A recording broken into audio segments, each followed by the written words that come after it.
Non c'è nessuno in giro. Yeah, we weren't able to practice our own way of life. Still going strong.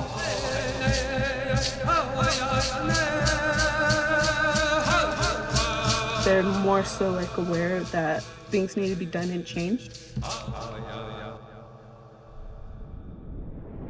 Benvenuti in questo nuovo video ambientato negli Stati Uniti. Sono a Santa Fe, nel New Mexico, nel Southwest degli USA. Uno stato sottovalutato dalla maggior parte dei turisti europei, ma in realtà è un paese che regala paesaggi incredibili e soprattutto è terra di numerose comunità di nativi americani. La peculiarità di questa zona è che i nativi erano sedentari. Alcuni insediamenti hanno più di 1000 anni. Tutti, in qualche modo, abbiamo un'idea dei nativi americani, o come vengono chiamati impropriamente, gli indiani d'America. Gli Stati Uniti ospitano oggi 574 tribù riconosciute. Nel New Mexico i principali gruppi sono i Pueblos, con 19 tribù che rappresentano circa 60.000 persone, oltre ai Navajo e agli Apache. I Pueblos sono una delle culture indigene più antiche, con tradizioni che risalgono a migliaia di anni fa. Gli spagnoli arrivarono nel 1540 e nonostante la resistenza, i Pueblos furono forzati a cedere terre e libertà. L'annessione agli Stati Uniti arriva solo nel 1848. La condizione dei nativi non migliora e continuano a vivere in riserve, senza diritto alle proprie terre ancestrali e ai diritti fondamentali. In a White House ceremony today, President Nixon signed a bill returning to the Indians some land seized in 1960. Nel 1970 si muove qualcosa. Sotto l'amministrazione Nixon venne avviata una politica di autodeterminazione che riconosceva i diritti sovrani delle tribù.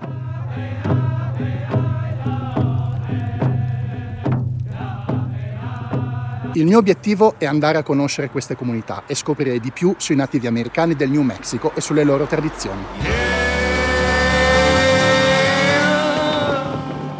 They call me the juggler, 'cause I always have three lovers, and I burn through Trojan rubbers like no other. You know why everybody calls him the juggler, and I'd have to explain.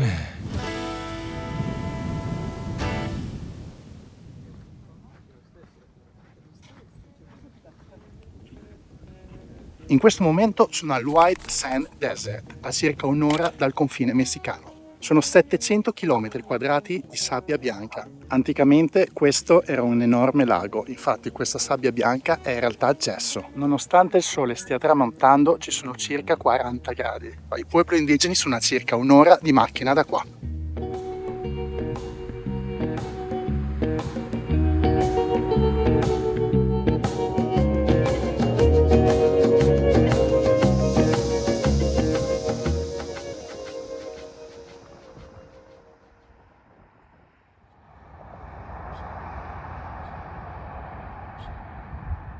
Sei 6:40 di mattina, siamo pronti per andare al pueblo. Straight through the wall, walk a little closer and you'll hear her say, may God have mercy on us all. Oh, sister.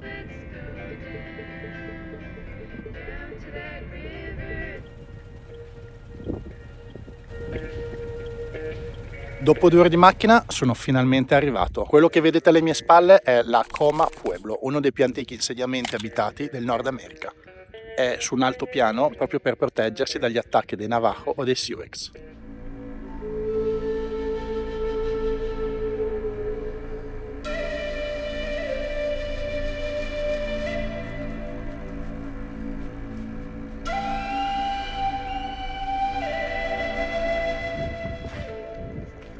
Non c'è nessuno in giro.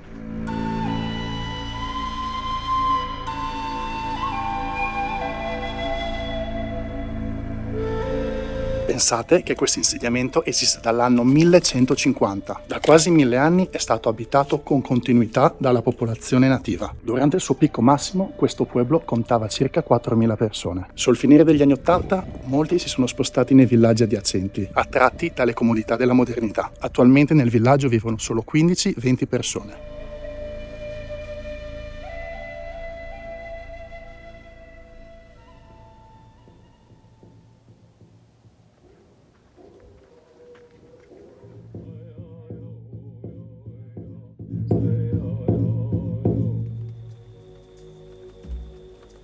The music I was playing it's a welcome song.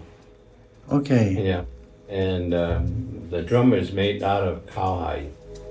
I record my own music. I don't do traditional music because we're prohibited from recording any of the traditional dance music that they do here. No written music. You have to listen to the elders when you do traditional songs. But you used to work as a I was a federal Indian police officer, and I started my career at Taos Pueblo. Then I traveled in different Indian communities. Okay, so there is a specific Indian police, but you can go even, for example, in South Dakota. Yeah, in South Dakota, we're up there during the uprising with Wounded Knee. In Wyoming, Cortez, Colorado, Muscalera Apache Reservation, I worked there. We had to be a native tribe in order to work in for the Bureau of Indian Affairs.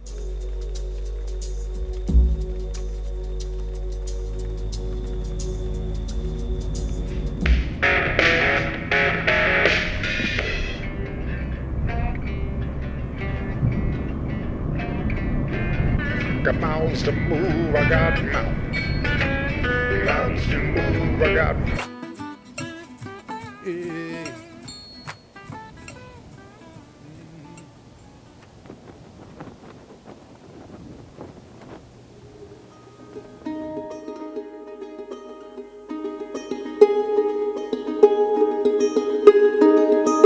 È un posto pazzesco.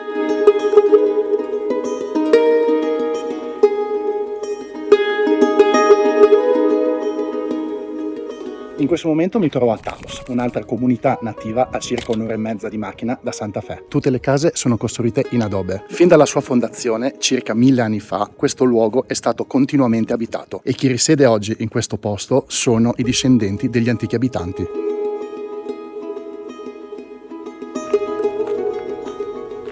A lot of it was taken away from us. We weren't able to practice our own way of life. And for us now that it's lost, it's very much regaining and making sure we keep it since it's not being taken away from us now.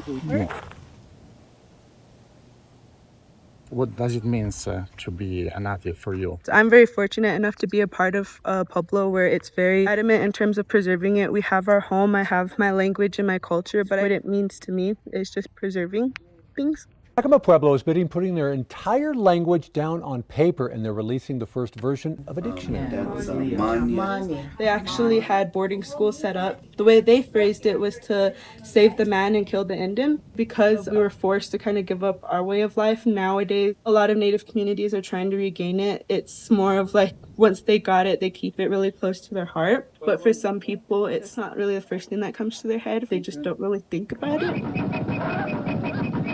In the past, the native people have been shown in the American cinema industry in a negative way. You know, the classic Western movies. Something's going on in the American society for changing the perspective? Or? I would say the newer generation is so aware of it. There is now starting to be a change, not only just like American culture, but also just like American media. So do you think the youngest generation are more aware now? Not even just like in terms of preserving culture and language, they're more so like aware that things need to be done and changed.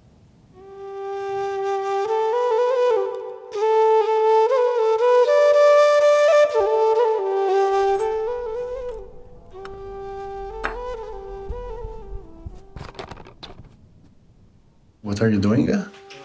I'm making a pouch. And how did you learn? Oh, I just watched other people. I make moccasins too, and I make bow and arrow cases like that. I just enjoy working with leather. So every tribe has a different style. Yeah, every tribe has their own method of pottery. You can tell when you look at it. One is Hopi, one is Zuni, one is Taos Pueblo, and so on like that. And how are the relation with the other communities? It's fine. Yeah, we're related, share similar beliefs and lifestyle is the same. In Hopi, you might have a slightly different way of farming. We have in common is that we farm for survival. Pueblo Indians' belief system and their way of life is centered around farming. You have tribes all the way to New York, the East Coast, all the way to California. There's hardly a state that doesn't have Indian tribes. Canada, Mexico, in spite of what happened in the past, we're thriving, we have survival skills, still going strong. Yeah. But here it's different, for example, from South Dakota. They were nomadic. Their method of building homes was never permanent. They traveled with their teepee. They have been put into a place where they have to survive, you know. Home building wasn't anything that they practiced way back. And instead, people here were sedentary. This is also why you keep your culture more stronger. Yeah. We have a ceremonial life that's even more deeper than most tribes. Sioux and in South Dakota, you know, they do the sun dance, and that's about the most serious ceremony that they have. But here, you know, our ceremonial calendar is the whole year round. So it's more difficult for people in Dakota. Yeah. Because, they completely change their lifestyle. So if they were nomad, now they are forced to live like... Or, you know, they're slowly getting into the 21st century, you know.